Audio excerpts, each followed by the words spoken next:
اعوذ باللہ من الشیطان الرجیم بسم اللہ الرحمن الرحیم اللہم صلی علی محمد وآل محمد وعجل فرجہم اجمعین۔ امام رضا علیہ السلام کا شیعان حیدر کرار کے نام اہم پیغام۔ امام رضا علیہ السلام شاہ عبدالعظیم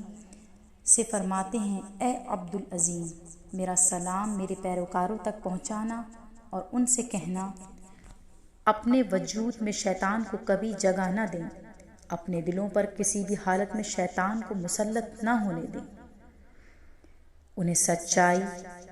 امانت داری اور نیک کردار بننے کی تلقین کرو، ان سے کہیں کہ بیہودہ بحث و مباحثے سے پرہیز کریں اور غیر متعلقہ چیزوں کے بارے میں خاموش رہیں، ان سے کہیں کہ آپسی اختلافات، لڑائی جھگڑے اور بیہودہ بحث کے بجائے ایک دوسرے کے قریب ہونے کی کوشش کریں،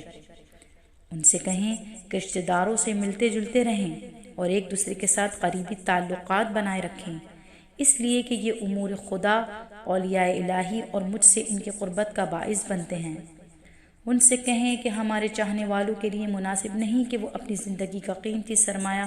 آپسی اختلافات اور دشمنیوں پر صرف کریں، ان سے کہیں کہ میں نے اپنی ذات سے عہد کیا ہے کہ جو بھی آپسی اختلافات اور دشمنیوں کا مرتکب ہوا یا میرے کسی چاہنے والے کو اس نے تکلیف پہنچائی تو میں خدا سے یہ درخواست کروں کہ اسے دنیا میں سخت ترین عذاب میں مبتلا فرمائے، اور ایسے افراد آخرت میں بھی نقصان اٹھانے والوں میں ہوں گے۔ بہار الانوار۔ وصلی اللہ علی محمد وآلہ الطیبین الطاہرین۔